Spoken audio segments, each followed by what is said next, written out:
AFR On Demand is brought to you by Breck Golf. Try Beaver Creek today, just 20 minutes from downtown Baton Rouge in the Zachary area. They've got a PGA Tour driving range, a short game practice area, 30 to 40-yard practice shots. It's a great place to chip and putt and practice if you don't have time for a full round. Book your tee time today, golf.breck.org, golf.breck.org. Matt Moscona. I'm very important. After further review. Say it one more time. After further review with Matt Moscona. And here we go. Live from the Raising Cane studio. Let's ride!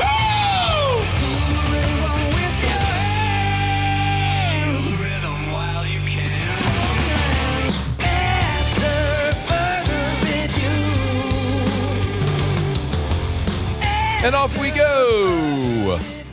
Welcome aboard. Glad you're with us. It's AFR, presented by Relief Windows. I'm Matt. Love you, Matt.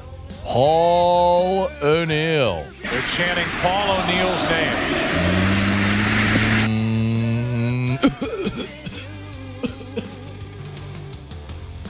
Muso.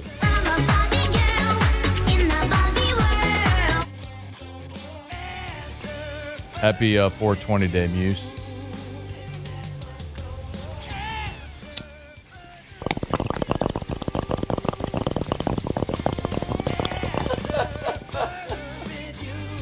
Yeah, that was perfect. I was to say, when I heard it, I'm like, oh, that's just what you're looking for. What you want. Yeah. Oh, man, that was so good. Oh, man, Mr. Toby Topley.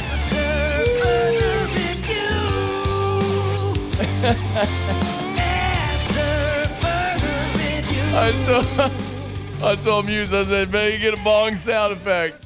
He's over there Googling weed bong sound effect. He's like, yeah, that's the one. I mean, I had to make sure it was what we wanted. If you just did bong, it probably would have just been a bong. Like, that would have been bad. Good. All right. Let us begin as we do every single day.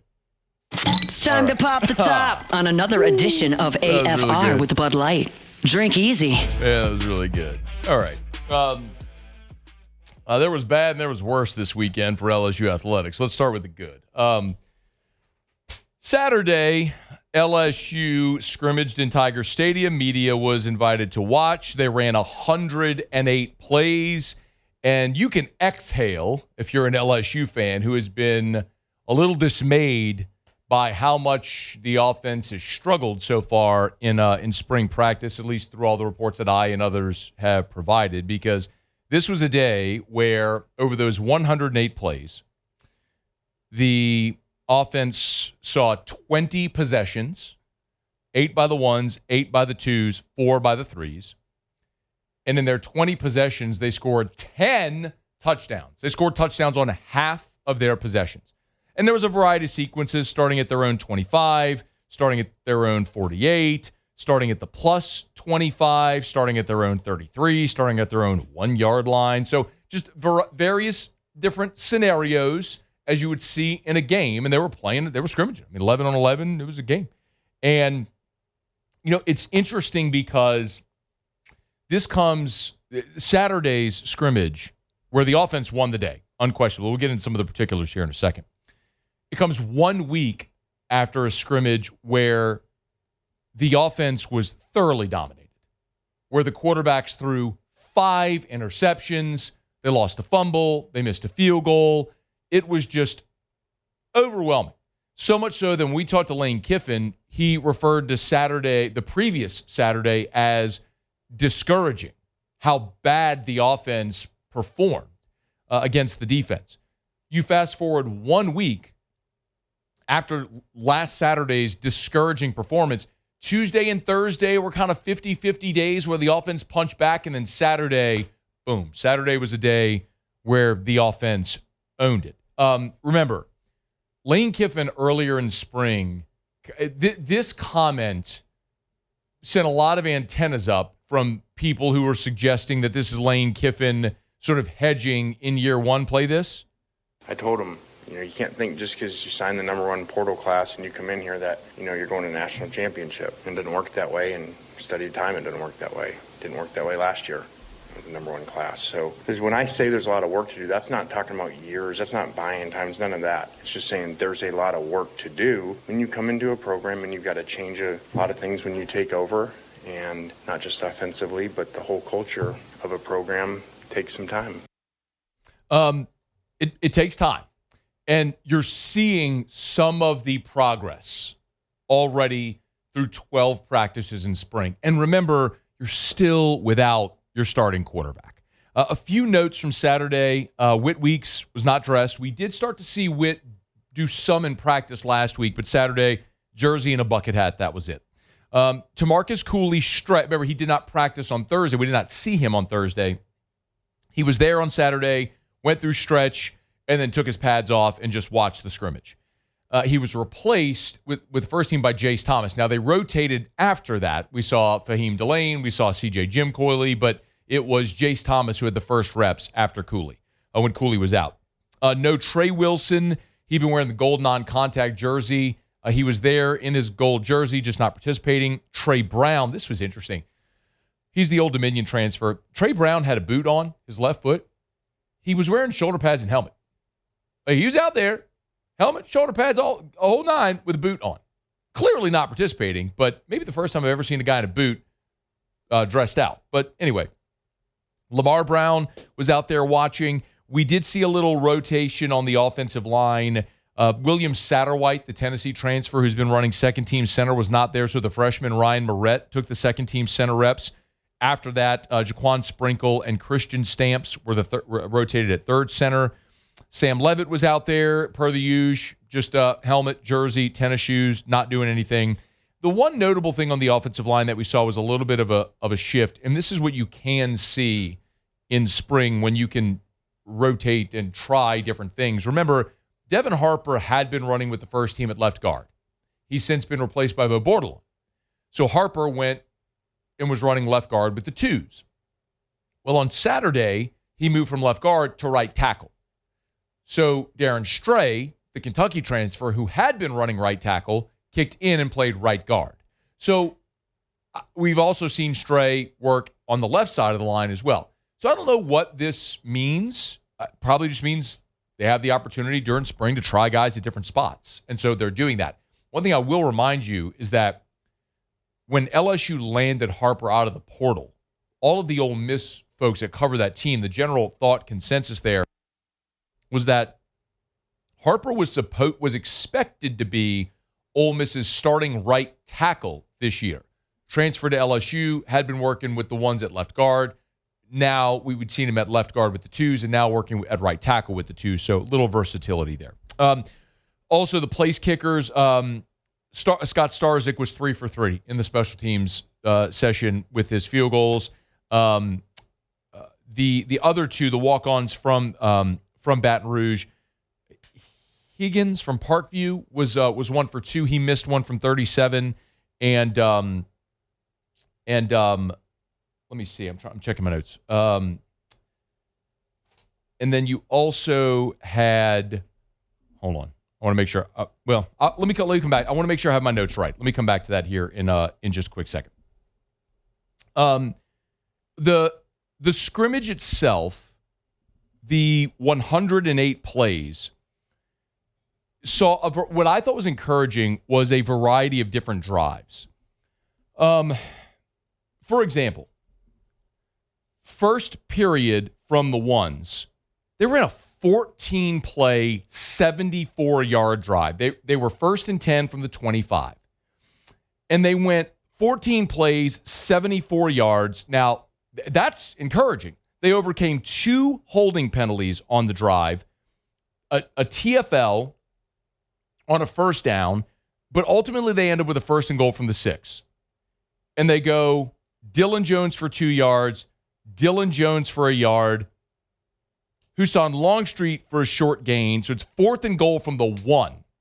Feel reminiscent. They direct snap to Dylan Jones. He fumbles the direct snap and then gets stuffed short. So on one hand, they put together a beautiful 14-play drive that takes them right down the field, but they get 1st and goal from the 6 and can't score. That was disappointing. Now they went back in a very similar situation later with the ones, And they ended up with a 3rd and goal from the 1-yard line, ran the same stinking play, a direct snap to Dylan Jones, and that time he scored. It was an 8-play, 65-yard drive with the touchdown run by Dylan Jones. So that was great to see. This was the result of the possessions from the ones. 8 possessions. Turnover on downs is the one I just told you when they went 74 yards and got stuffed at the 1. Downs, touchdown, punt, touchdown, 3 and out, touchdown, 3 and out, end of game. The end of game was they ran a scenario where the offense started, situationally with a minute or so left a minute 34, no timeouts, down 5. They had to go score. They ended up getting to the 30, had to throw it into the end zone. It was incomplete. The twos in that same situation did score there at the end of the game. So that was good to see. The twos went 3 and out, touchdown, turnover on downs, touchdown, punt, touchdown. The threes ran 4 possession, touchdowns, turnover on downs, pick 6, which was the only turnover of the game. Emil Picarella, 77-yard pick 6 to Craig Walton, and then touchdown. So all things considered, you had a really good day for the offense with Longstreet leading 5 touchdown drives. Landon Clark led 3 touchdown drives. There was a variety of them with both the ones and the twos, which was great to see. That Jackson Harris, the Hawaii transfer, scored 3 touchdowns on the day. I loved sort of the disparity in the length of drives. Like I mentioned, there was a 10-play, 52-yard drive where Landon Clark led that drive. Of the 10 plays, 5 were quarterback runs.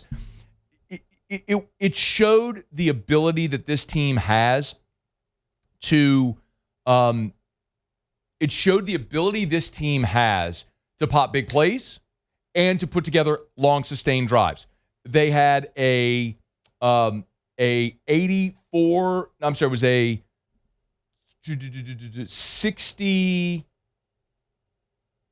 67-yard touchdown catch and run. They had a 58-yard touchdown catch and run by Winnie Watkins. So there were some big the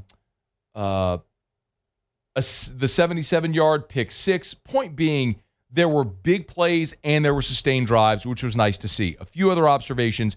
Dylan Carpenter saw a lot of time at defensive end. It wasn't all bad for the defense. There was a series where Prince Wiluman-Mielen had 2 sacks on the same drive. With the twos, Keelan Moses had sacks on consecutive plays on one series. Thought Michael Turner and Jackson Harris had a great battle all day. I mentioned Jackson Harris's 3 touchdowns. Well, there was one drive that with the twos that was a turnover on downs after on a 4th and 5. They were looking for Jackson Harris. Turner jumped the route, knocked the ball into the ground. It was a great PBU. We saw the starters replaced late, so we saw some rotation with the ones. Jordan Seat went out for the last couple of series with the ones, and so Tompkins, the Baylor transfer, got some reps at left tackle. I mentioned Jordan Ross went out, so Carpenter replaced him, got a lot of reps with the ones. So 108 plays, you can get an awful lot accomplished, and they did. Real quick, the kicker stats that I mentioned. So Gavin Higgins was 1 for 2. He missed from 37. Sean Perrette had 1 attempt from 37 and made his 1 attempt. And as I mentioned, Scott Starzik was 3 for 3 in the special teams period. So a lot of good there for LSU in all phases. They'll practice again Tuesday. They'll practice again Thursday with media availability. The last practice of spring was supposed to be Friday. They've moved that now to Saturday, and that is closed. The media does not get to watch. So I do not know. Maybe they'll do another scrimmage, a final scrimmage of spring, but whatever it may be. We'll get to watch the full practice Tuesday, Thursday, then they'll wrap up spring on Saturday with no media availability. All right, it's After Further Review. We're glad to have you aboard with us here. Our show Open Every Day is brought to you by Bud Light. Drink easy with great taste of Bud Light, the official beer of AFR, the official beer of your Fighting Tigers of LSU. By the way, our last winner from Friday, Chase Melanson, was our winner for the Purple, Gold, and Cold prize pack. The Bud Light National Champion aluminum bottles, the Bud Light LSU baseball jersey, the koozies, the 104.5 ESPN swag. We appreciate our friends at Mockler Beverage for stepping up with a great prize pack. But you can always drink easy with the great taste of Bud Light, the official beer of AFR, the official beer of your Fighting Tigers of LSU. Okay, quick break, y'all. We'll come back. I'm going to put off talking about baseball being swept. We'll get to that at the top of hour number 2. David DeLucci will be here. Jake Crane next hour as well. When we come back, there is a report that the Saints and the Cardinals are discussing a trade that would send the Saints from the 8th pick to the 3rd pick. I'll give you some thoughts on that next. It's AFR. AFR. Thinking about selling your home? Well, call Darren James and get your home sold. I'm going to give you Darren's number in just a quick second. It's Darren's cell that I'm about to give you. So, again, you're not calling an office line. You're not calling a call center. You're calling Darren James's cell. Text him, whatever you want. But remember, Darren guarantees he's going to sell your home. It's called his Guaranteed Sale Program. Agree to a price in the deadline. If Darren doesn't sell your home at that price by that deadline, he'll have your home bought with cash. He'll sell it for free. The bottom line is when you work with Darren James, the reason Darren is on the Wall Street Journal's list, the top 1% of realtors in America, and that's not some subjective opinion. This is like objective data. He's the number 1 realtor in Louisiana, number 13 in America on the number of homes closed. Why? He has perfected his system, his people, all of his processes to get you the results that you want fast with an incredible customer service experience. 335-7666 for Darren James. Think real estate, think Darren James. After further review, presented by Relief Windows. Windows, doors, siding, and oh, we do shutters too. It should be illegal to wake up at the end of April and the temperatures be in the 40s. Can we pass a law? Aren't they in the legislature right now? Can we pass a law that would make that illegal right now? You look cold this morning, Scone? It was in the 40s. Actually, thought it felt quite nice this morning. Not gonna lie, and that's coming from me, who you know me. I'm with you on the whole. So cold you didn't thing. wake up until like noon, which is on brand for you, especially on 420 day. I woke up well before noon. I was here before noon, well before noon. Paul, do you think the reason that he wasn't aware it was 47 degrees this morning is because it's 420 day? Oh, absolutely. Yeah, that makes sense. I mean, Paul, you were aware that it was 47 degrees this morning, right? I was, yes. Yeah. That should be illegal. All right. I mean, I'm not going to argue with you. I left the house. I thought it felt nice. No kidding. I bet you did feel nice. Panama Red. Thought Puff was just the name of the boy's Magic Dragon. The Jerusalem, the Tulip, Poozy.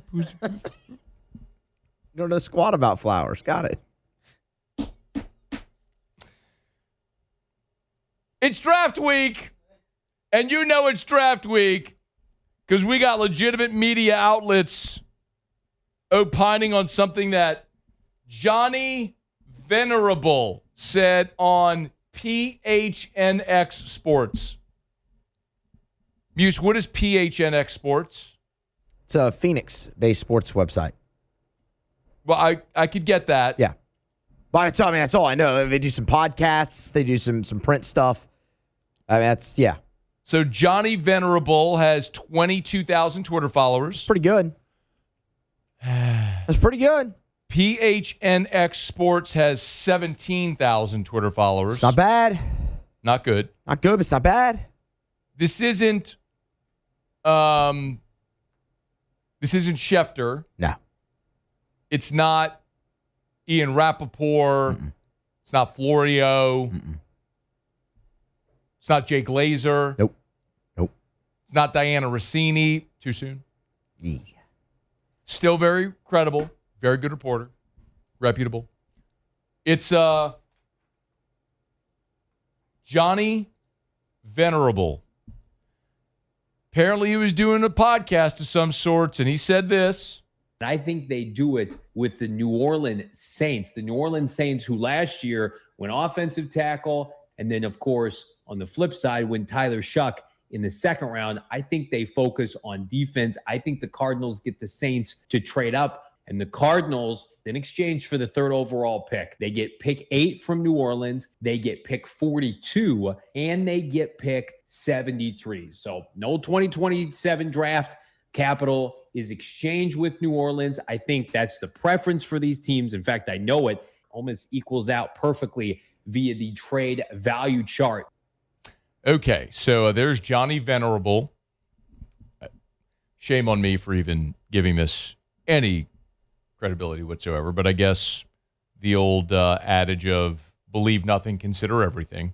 So let's talk about how this would look. If the Saints moved up to number 3, effectively they would go up 5 spots from 8 to 3.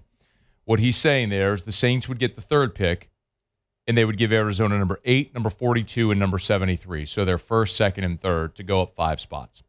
Let me first say, with any trade, if the pick hits, then nobody ever remembers what you gave up.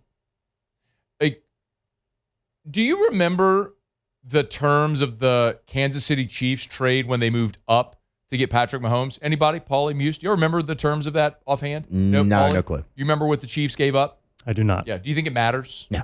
No, it doesn't matter a lick. For what it's worth, the Chiefs gave up, they went from 27 to 10. 20, that's notable, 27 to 10, moved up 17 spots. They gave up the 27th pick, their 3rd round pick, and the next year's 1st round pick. You remember what the Falcons gave up for Julio Jones? Muse, Paulie? Anybody? No, I don't remember. No, don't remember that? I do not. It was a big haul. This was a big deal when it happened back in 2011 because the Falcons gave up 5 picks. They too went from 27 up to 6. Big jump. But they gave up their 1st, their 2nd, their 4th, and the next year's 1st and 4th. They gave up 5 picks to go up to get Julio. Do you think anybody cares? They got a Hall of Fame wide receiver who was a staple of that franchise for more than a decade. Nobody cares now, in hindsight, what they gave up to get Julio. They hit. So if the Saints give up a 1, a 2, and a 3 to go up to get a player at number 3, whomever that may be, and that player becomes a Hall of Famer, okay. No one's ever going to look back at what draft capital you gave up. Just to give you my opinion on this proposal, I am not okay with this proposal for this reason. The Saints aren't close to winning. And you need talented, young, affordable players as you're still remaking your roster, and you do that through the draft.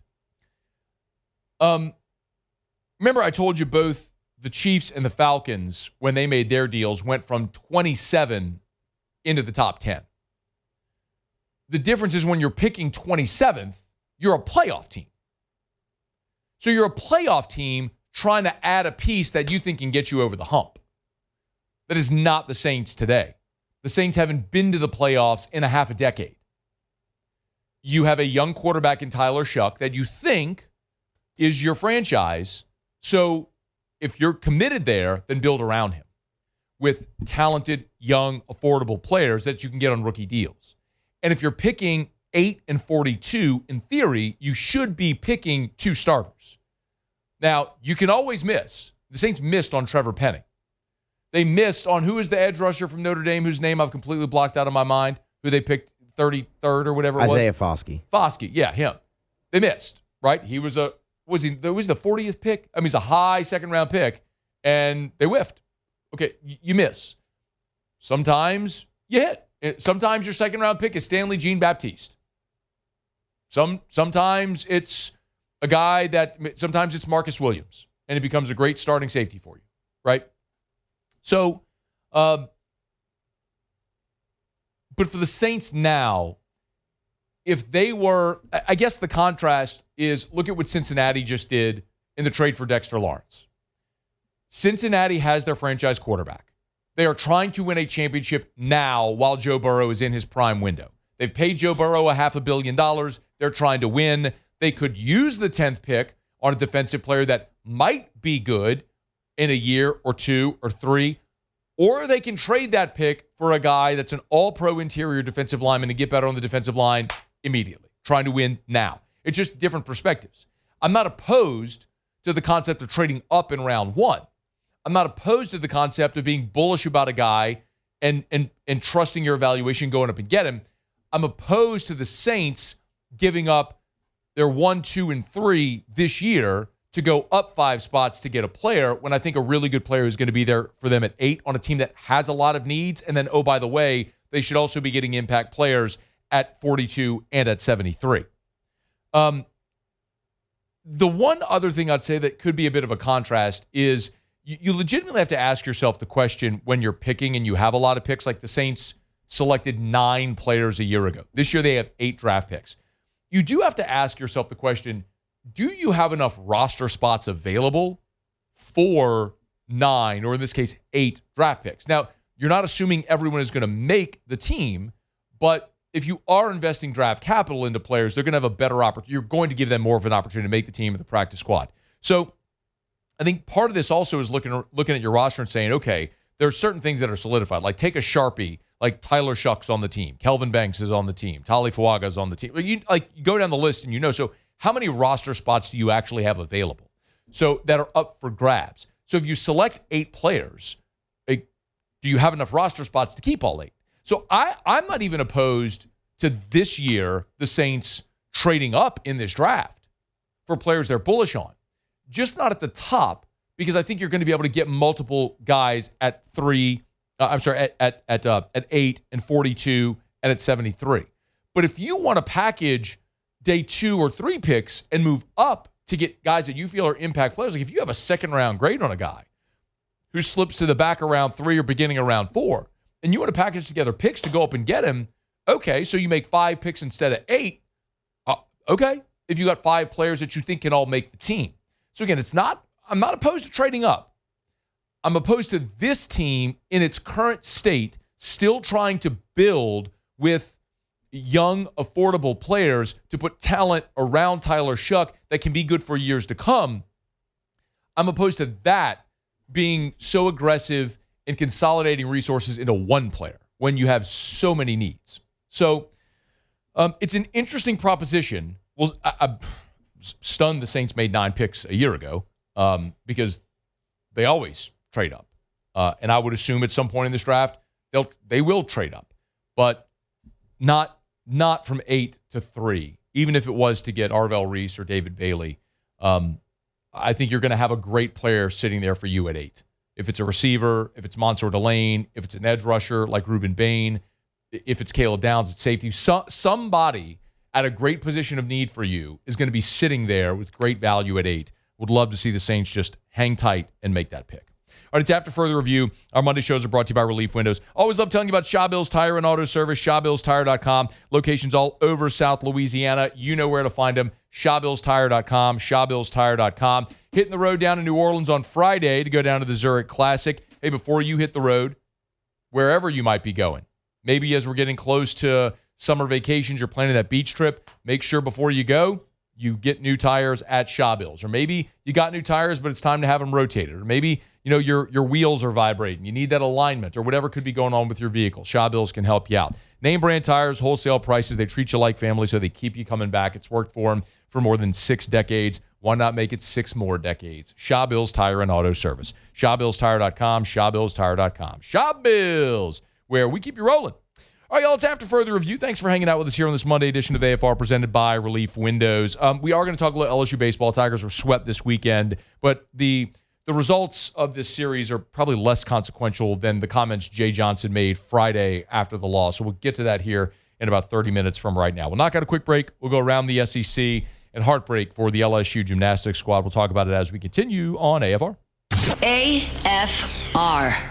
If you want to feel your best, Goodwood Men's Sexual Wellness can help. Yes, they do ED treatments, but that's only part of what they do. Here's one thing that I would tell you, gents, if you are already on hormone replacement therapy, like I know so many are, I would strongly encourage you to consider switching your provider from whatever clinic you're with now to Goodwood Men's Sexual Wellness for several reasons. First of all, we know that if you're buying HRT, it's a commodity. I mean, you're buying the same product. If it's Cypionate or an Anthate, whatever hormone you're taking.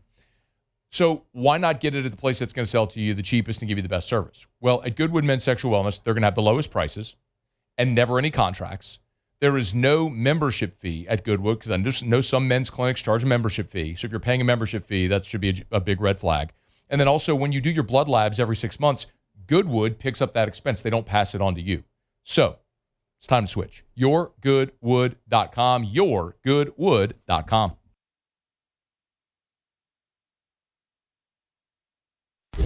After Further Review, presented by Relief Windows.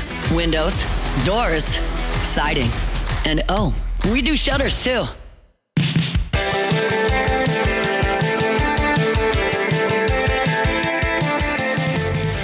This week, 104.5 ESPN Baton Rouge is proud to support Dreams Come True, doing our annual Radiothon, helping grant dreams for children facing life-threatening illnesses.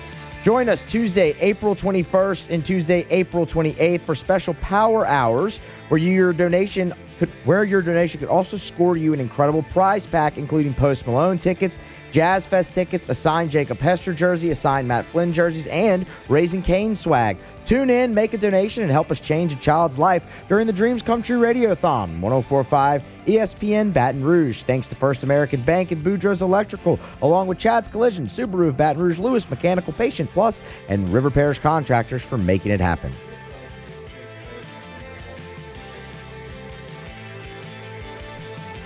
We're disappointed, but we're not defeated, and there's a difference, and that's what these kids got to understand.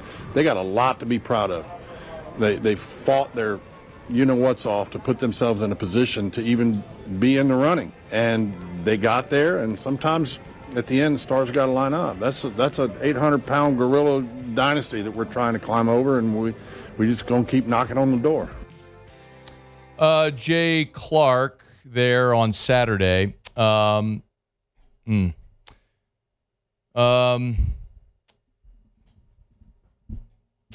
Jay Clark on Saturday after LSU finishes the national runner-up in the gymnastics championship to Oklahoma. So Oklahoma wins their 8th national title, I believe, in the last 11 years. And they're a dynasty, there's no doubt. Disappointing that LSU went into the final rotation with a lead. Slight lead, but they went into the final rotation with the lead, which, of course, was balance beam. And if you weren't watching, there were, over the course of 4 different events and the 6 competitors, there's a lot of things that contribute to what your final score is. But in this instance, LSU had the lead, and the final 3 competitors on beam all took very, very, very slight steps on their dismounts. And those fractional deductions ultimately were the difference between LSU winning the program's 2nd national championship and finishing as a national runner-up for the 4th time. And I hate to even say it that way because obviously over the course of the 4 events, the 6 competitors each on those events, there's so many things that factor in. And it's I think common that we would all look to the very end of what happened there. But it's disappointing because it was so close. They were so close to winning the program's 2nd national championship, but came up just short. And it took some incredible efforts. Kaylin Chio, a 10 on vault, which she is just about as automatic as can be in a sport where nothing is automatic. But a great season nonetheless for Jay Clark's Tigers as they're the national runner-up, 4th time in program history. And as you heard Jay say, they'll keep climbing. Also, a hat tip to Connor McLean, who, if you're not familiar, in the regional in Baton Rouge, she fell on bars. She injured herself, and it was very questionable whether or not she was even going to get to go. She competed in the semifinals. Jake Clark was on our show on Friday and said, look, if they had to go today, meaning Friday, the day after the semis, she would not have been able to go. But got treatment and was able to go there on Saturday and was outstanding as well. And Jay Clark talked about that after the meet as well. That's a special kid. I mean, she's been through some stuff, some of it physical, some of it otherwise. And she's, I said from the beginnings, internally, a lot of times, really, every team sort of has a linchpin sort of person that as they go, you go sometimes. And Connor's one of those for us. There's others, but she's a special competitor. And when she sets her jaw that she's going to do something, it's hard to talk her out of it. And so we got to get her healthy now. We get one more ride with her, and got to get her healthy. So the Tigers will be back, and they'll be one of the favorites to win it all again next year. But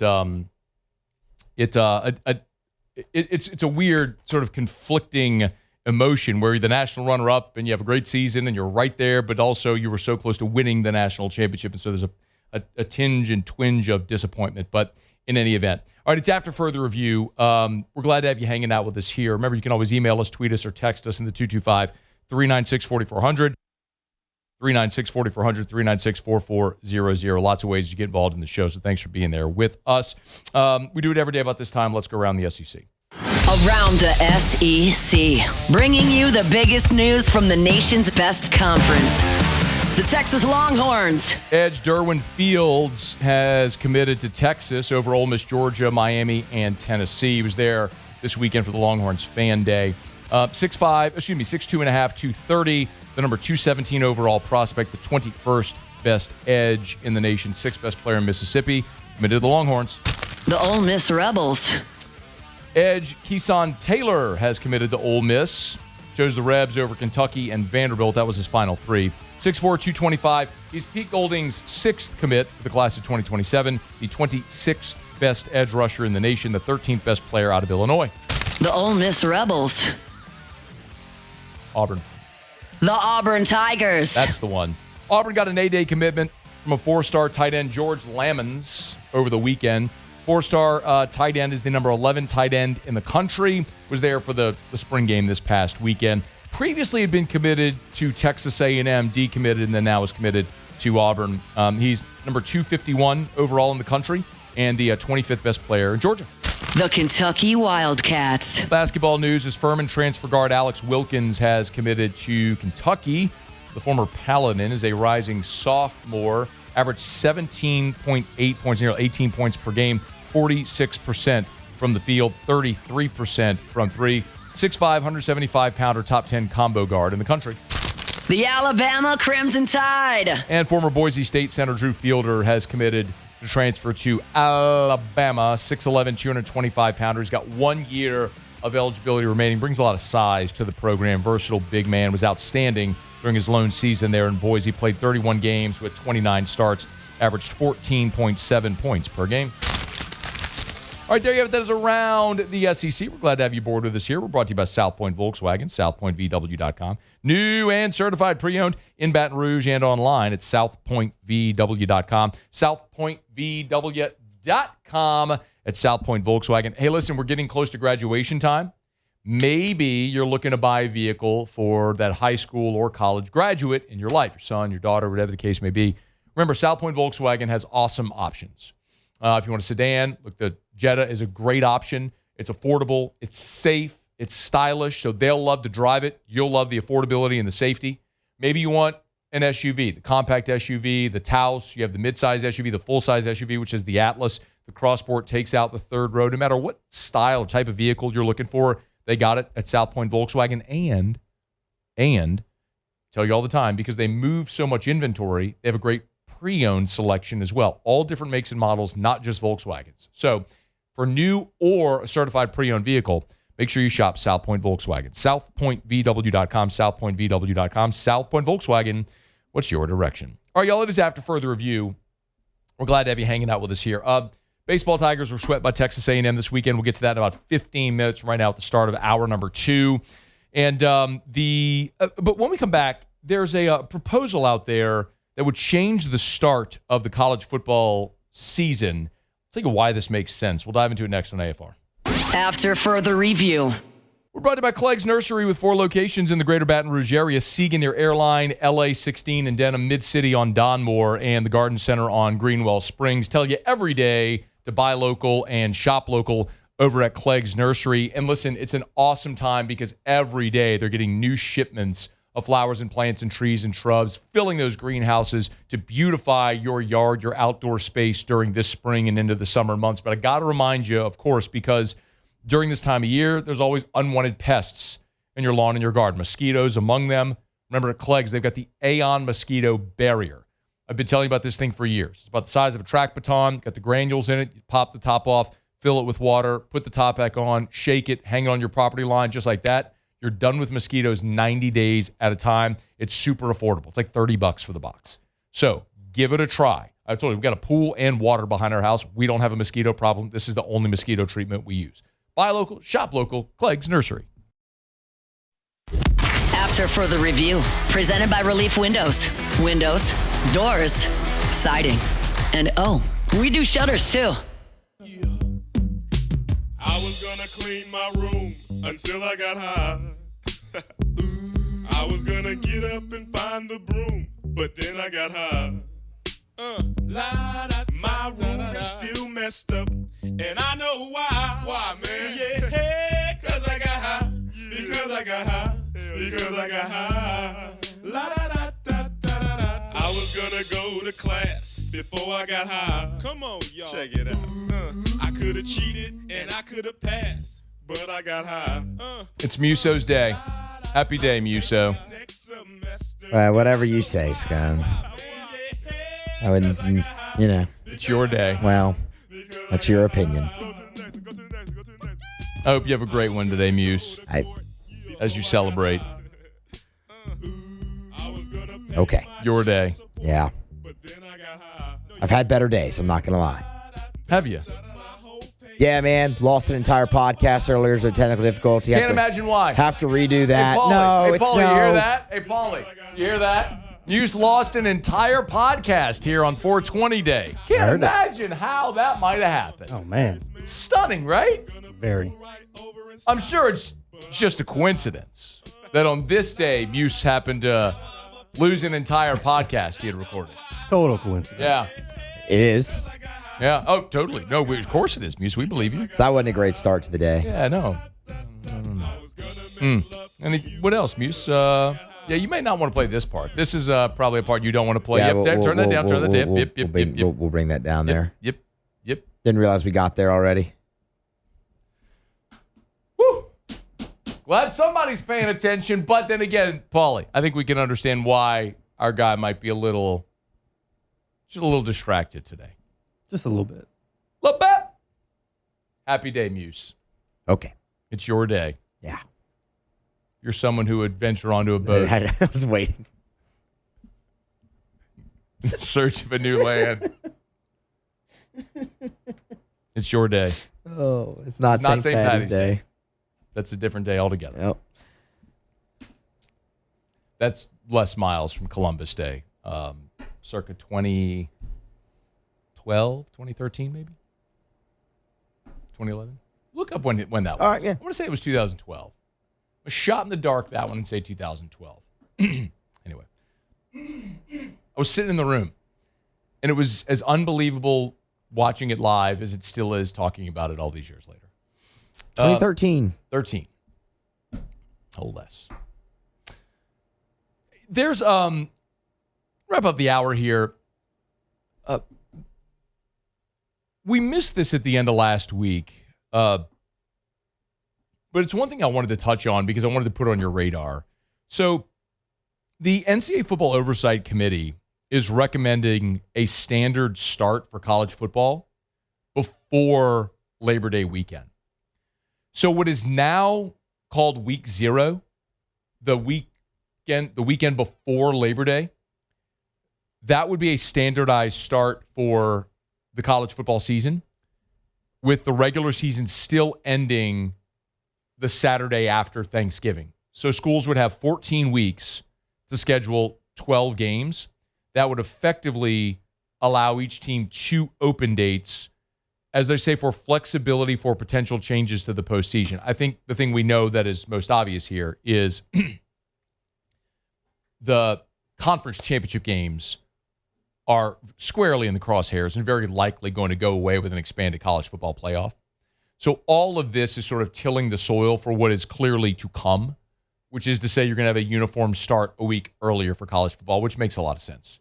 You'd have 14 weeks to play 12 games. You get 2 byes to allow for rest, recovery, all that sort of stuff. You'll do away with conference championship games eventually, and you'll begin the playoffs that first Saturday of December, which is currently the conference championship weekend. You begin the playoffs there. In theory, you could finish your playoff system on New Year's, which you could still do all the things you want to do. You could have 2 rounds on campus. You could still involve the current New Year's 6 games if you want to do that, if the money makes sense, how it would all go. But ultimately, this is the first domino that would need to fall. So it's what's been proposed by the college football, the NCAA Football Oversight Committee. And so if, in fact, that does pass, then we'll see that. For the proposal to become official, by the way, the Division I cabinet has to adopt the legislation. They're scheduled to meet and discuss it in June. So before the 2026 season kicks off, we could know if this is, in fact, going to be enacted for 27 and beyond. I, for one, am wholeheartedly in favor of it, as I'm sure are many of you. All right, it's After Further Review, brought to you by Parrish Construction and Roofing. We were over at Parrish, we were the title sponsor this weekend of the St. Jude Fair. Love giving back to the communities we serve. Hope everyone had an awesome time out there this weekend. We love all the different ways that we can give back philanthropically, and we try to do that every chance that we can. But we also love to help our friends and neighbors. So if, as we approach storm season, you have an issue with your roof, we'd love to help you out. Free, no obligation roofing inspection. We do repairs, replacements, gutters, soft wash, commercial, residential. Got an issue with your roof? We can help. Do business with someone you know. Parrish Construction and Roofing, parrishbuilt.com, parrishbuilt.com, parrishbuilt.com. All right, y'all, it is After Further Review. Let me knock out our final break here of hour number 1. Come back, we will talk about LSU baseball being swept by Texas A&M. It's AFR. After Further Review. Hey, if you're thinking of buying land, your first call should be to First South Farm Credit. You hear me say it every single day. FirstSouthLand.com, FirstSouthLand.com. Thinking of buying land, your first call should be to First South Farm Credit. They've been first in agriculture for more than 100 years, opened their doors in 1916, so 110 years ago. First South Farm Credit first opened their doors. Now they've got branches across Louisiana and Mississippi and Alabama, and they can help you buy land anywhere in the lower 48. So if you want that hunting property in Texas, your recreational property in Mississippi, maybe you want 100 acres on the North Shore in Tangipahoa Parish, maybe you work in New Orleans, but you want to live and enjoy the rural lifestyle and commute, they can help you do that. Maybe you live in the greater Baton Rouge area, or you work in Baton Rouge, you want to live in St. Francisville, some beautiful property there. You want to buy that recreational property, First South Farm Credit should be your first call. So go to FirstSouthLand.com. Online, it's FirstSouthLand.com.